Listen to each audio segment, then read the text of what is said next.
tere tulemast Musta kassi taru lugemisse Kaalud. Siit tuleb lugemine teile nädalaks 16. kuni 22. veebruar. Ma olen teile siia valmis pannud 7 kaarti ja vaatame, mis neil kaartidel teile siis selleks nädalaks öelda on.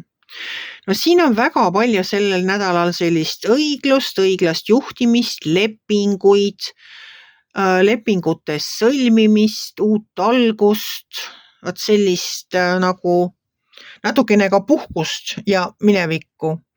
Aga vaatame siit ees. Siin ees on kohe meil keiser ja kõrval on tal õiglus.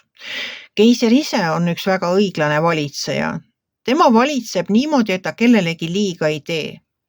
Ja kui teile näiteks on nüüd tehtud liiga või teil on mingid asjad kuskil pooleli, kus te, no ma ei oska öelda, mingisugused lepingud allkirjastada vaja või on mingid muud asjad teil pooleli, kus ei ole veel selgust ja lahendust tulnud, siis nüüd tuleb see lahendus ära, sest keiser on õiglane valitseja, tema kellelegi liiga ei tee.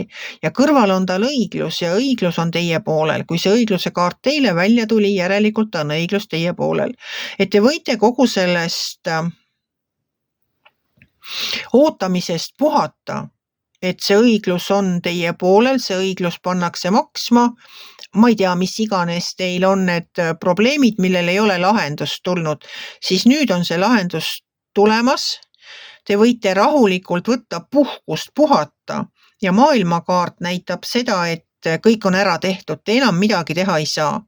Et te olete kõik töö ära teinud ja te võite rahulikult puhata ja maailmakaart räägib ka sellest, et mingi etapp teie elus saab nüüd läbi ja algab uus.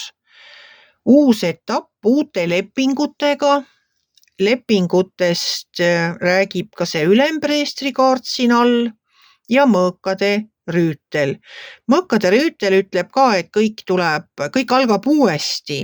Tuleb kõik lepingud kenasti läbi lugeda ja teil peab olema nagu uueks alguseks tehtud plaan.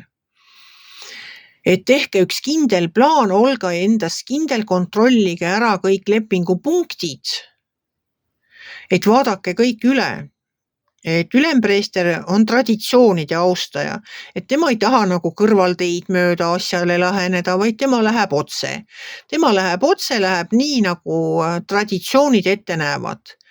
Et tema on sedasi, ta ongi selline, kuidas ma siis ütlen, vanakooli inimene. Tema on vanakooli inimene, tema ei otsi neid moodsaid kõrvalteid. Vaid tema läheb nii nagu kogu aeg on olnud, nii tema tahab ka teha asju. Ja ütleb ka teile, et kui teil on plaan, siis olge kindel oma plaanis, vaadake kõik oma plaanipunktid läbi. Et uus algus saab teile tulla siis, kui te minevikus tehtud vigadest olete õppinud. Ja minevikus tehtud vigadest õppimine, seda räägib see karmakaart siin. Karma on minu jaoks mineviku kaart ja karma on minu jaoks selline kaart, kus tuleb tagasi vaadata.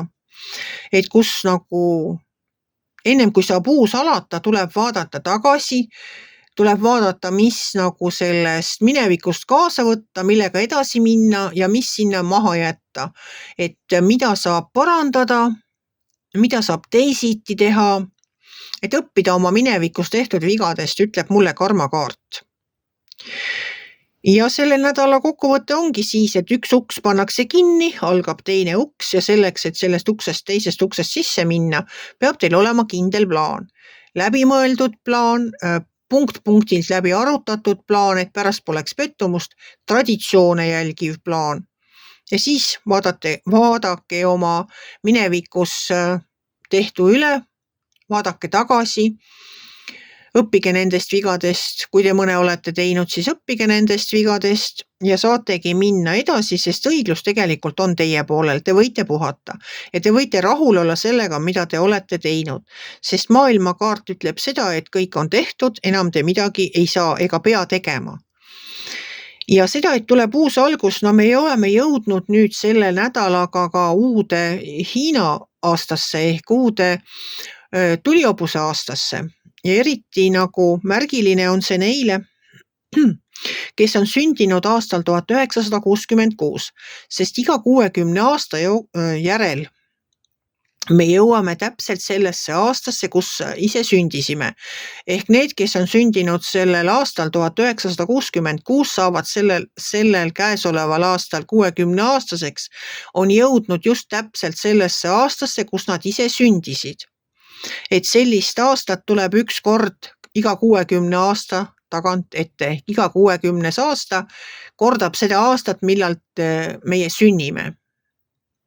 Ja sellepärast minu soovitus teile, et kasutage ära kõik selle tulihobuse aasta võimalused, mis teile pakutakse, et ärge mitte midagi laske nagu mööda minna niisama. Et kui teil on olnud pikalt juba plaan, kas midagi alustada või midagi lõpetada, mida te olete edasi lükanud, pole teil olnud kas julgust, tahtmist või aega sellega tegeleda, siis nüüd, ma arvan, sellel aastal oleks võib-olla õige aeg lõpetada ära need asjad, mis teid enam ei teeni ja alustada nende uute asjadega, mida te pikalt olete plaaninud, aga pole senini veel jõudnud seda teha või tahtnud seda teha või pole see õige aeg olnud teie jaoks, et ehk siis sellel tulihobuse aastal on aeg alustada sellega, mida te olete nagu plaaninud teha. Ja, et vaadake siis üle oma minevik, vaadake helgelt tulevikku, austage traditsioone, puhake kindlasti ja nautige seda, et üks etapp saab läbi ja algab meil uus aasta, algab meil uus etapp elus.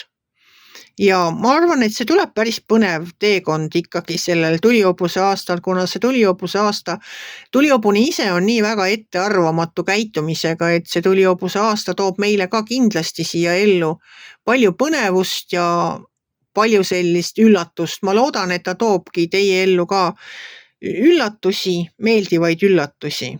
Et tulgu teil ilus aasta ja tulgu teil ka imeline nädal. Kui teile minu lugemine meeldis, ärge olge kitsi, pange ikka like pöial üles, võite ka kommenteerida ja kohtume järgmisel nädalal.